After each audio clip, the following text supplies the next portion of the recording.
बिस्मिल्लाहिर्रहमानिर्रहीम। क़ज़ा नमाज़ों का तरीक़ा यानी जो नमाज़ें आपकी रह गई हैं, इसमें कोई माफ़ी नहीं है। जो आपकी नमाज़ें पीछे रह गई हैं, उसमें कोई भी माफ़ी नहीं है। अगर कोई ये कहता है आपको कि 2 नफ़िल ऐसे पढ़ लो या 6 नफ़िल ऐसे पढ़ लो और इस रात में पढ़ लो, या कोई भी इस तरह का अगर कोई बात कहता है तो वो झूठ बोलता है।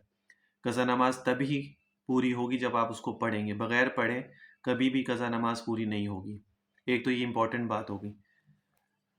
वीडियो को आगे चलाने से पहले चैनल को ज़रूर सब्सक्राइब कर लिया करें, और अगर अच्छी लगे वीडियो तो लाइक कर दिया करें और शेयर भी लोगों के साथ कर दिया करें ताकि लोगों का फ़ायदा भी हो जाए।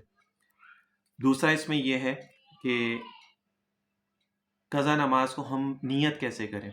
नियत इसकी ये होती है कि पहली नमाज क़ज़ा, ठीक है, ज़िंदगी की पहली नमाज क़ज़ा, हर फजर की इस तरह कह दें, या फिर दूसरी नमाज आप पढ़ रहे हैं, ज़ोहर की पढ़ें तो ज़ोहर की नमाज़ का ये कह दें कि पहली ज़ोहर की नमाज़ क़ज़ा, असर की पढ़ें तो पहली असर की नमाज़ क़ज़ा। जब भी पढ़ेंगे यही नियत कर लें, नियत हो जाएगी।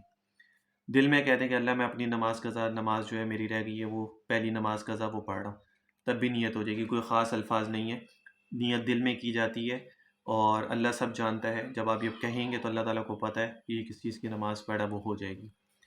इतना इसमें इबहाम और शुबों में और डाउट्स में ना रहा करें, इसमें कोई इतना बड़ा मसला नहीं है।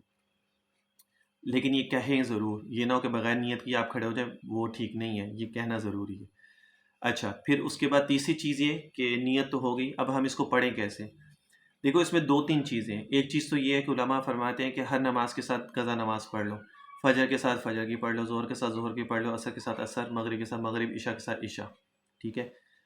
अच्छा, इसमें ये आसान तरीका होता है कि आप रमज़ान से जैसे शुरू कर रहे हैं, तो अगले रमज़ान तक पूरे 1 साल की आपकी क़ज़ा नमाज़ हो जाएंगी, बशर्ते कि आप अगली नमाज़ें जो है वो ना छोड़ें। ये ना हो कि क़ज़ा नमाज़ पढ़ रहे हो तो अगली छोड़ रहे हो, फिर वो अगली फिर कहाँ जाएगी? ये चीज़ ठीक नहीं है। अगली नमाज़ें पाबंदी के साथ पढ़ते रहें, उसके साथ एक-एक क़ज़ा नमाज़ पढ़ते रहें। अच्छा, फिर लोगों के दिल में ये डाउट होता है कि यार फ़जर के बाद तो हम नमाज़ ही नहीं पढ़ सकते, असर के बाद भी नहीं पढ़ सकते। वो नफ़िल नमाज का होता है, क़ज़ा नमाज़ आप पढ़ सकते हैं, उसमें कोई हर्ज नहीं है, ठीक है। अच्छा, एक तो ये हो गया सीधा-सीधा हिसाब। फिर इसको आप लिखना चाहें तो आप इसको लिख भी सकते हैं। कहीं कागज़ के ऊपर लिखते रहें कि जी 1 साल की भी नमाज़ें होगी, फिर 2 साल की होगी, 3 साल की होगी, जितने भी साल की है। अब इसमें एक और ये भी मसला होता है कि इंसान को ये नहीं पता होता यार मैं कितनी नमाज़ें पढ़ूँ, कितने साल की नमाज़ें पढ़ूँ, मैं तो बीच में पढ़ता भी था, तो वो अब कहाँ जाएँगी? अब इसमें 2 चीज़ें हैं।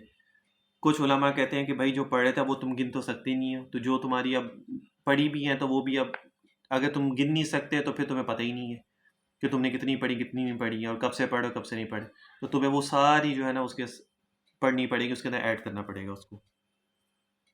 फिर इसके अंदर एक ये भी चीज़ है, बाज़ उलमा ये फरमाते हैं कि एक अंदाज़ा लगा लो कि मेरी अगर उम्र 30 साल है, ठीक है, 15 साल से आपकी नमाज़ें जो है आपके ऊपर फ़र्ज़ हो जाती हैं बुलूगत से, ठीक है।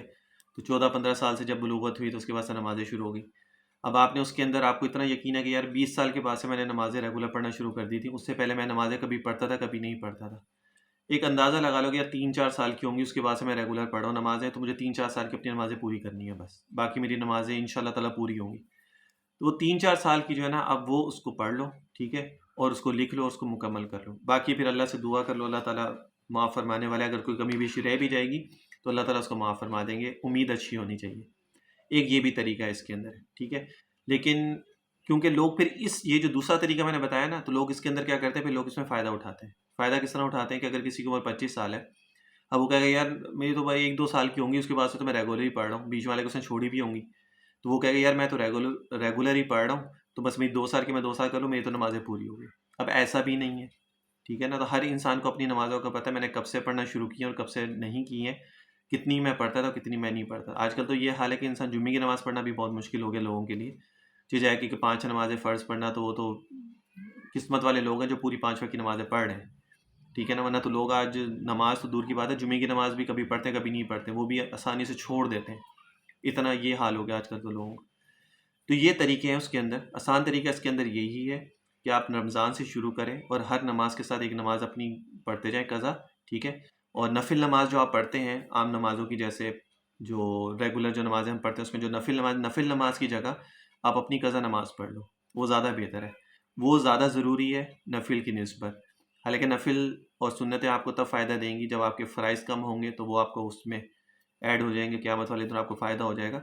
लेकिन क़ज़ा क्योंकि ज़रूरी है, फ़र्ज़ नमाज है, ठीक है, फ़राइज़ है, तो नफ़िल से ज़्यादा फ़र्ज़ का पूरा करना वो ज़्यादा ज़रूरी है, तो आप वो उसको पूरा करें। اور نفل نماز چھوڑ دیں. تو جہاں آپ نے 2 نفل پڑھنے ہیں 2 کر کے، یا 2 نفل پڑھو گے اس میں آپ کو 2 منٹ لگیں گے یا 3 منٹ لگیں گے، اتنے میں آپ فرض نماز پڑھ لو گے. اور وطر کی جو ہے نا آپ کو اس کی بھی قضا کرنی پڑے گی، باقی کوئی سنت نفل کی کوئی قضا نہیں ہے. تو یہ طریقہ ہے. قضا کی نیت بھی میں نے آپ کو بتا دی، قضا کس طرح پوری کرنی ہے وہ بھی میں نے بتا دیا آپ کو، ٹھیک ہے. اور ان شاء اللہ تعالیٰ آپ یہ شروع کریں. اگر اسی دوران میں اللہ نہ کرے کہ کسی کی موت ہو جاتی ہے، کوئی دنیا سے چلا جاتا ہے، تو آپ کی نیت تھی، آپ کر رہے تھے، ان شاء اللہ تعالیٰ آپ کی معافی ہو جائے گی، ٹھیک ہے. صحیح نیت کے ساتھ اگر آپ نے شروع کیا ہوگا کوئی کام، اور اگر اسی کے اندر انسان کا انتقال ہو جاتا ہے اور دنیا سے چلا جاتا ہے، تو اللہ کو تو پتہ ہے کہ اس کی نیت کیا تھی، اور یہ اپنی کوشش اس نے کی ہے اور کرنا چاہ رہا تھا. اور تو اللہ تعالیٰ اس کی ان شاء اللہ تعالیٰ پوری امید ہے کہ معافی ہو جائے گی، لیکن بشرطے کہ اس کی نیت صحیح ہو، اور اس کی نیت یہی ہو کہ مجھے یہ پوری کرنی ہے، اللہ مجھے زندگی دی اور میں اس کو پورا کر لوں گا. تو یہ طریقہ تھا. تو لوگوں کو بہت ساری چیزوں میں شبہات ہوتے ہیں، ڈاؤٹس ہوتے ہیں، لوگوں کو پتہ نہیں ہوتا. لوگ اسی کہ ہم کیسے کریں کیسے نہ کریں ہمیں پتہ نہیں ہے، تو لوگ وہ پڑھتے ہی نہیں ہے کہ ہمیں پتہ ہی نہیں ہے. تو اس لیے میں نے بہت ہی آسان طریقے سے ہر چیز آپ کے سامنے واضح کر دی ہے. پھر بھی اگر کسی کو سمجھ میں نہ آئے تو آپ مجھے کمنٹ میں سیکشن میں کمنٹ کر دیجیے گا، تو ان شاء اللہ تعالیٰ میں وہاں پہ آپ لوگوں کو رپلائی کر دوں گا.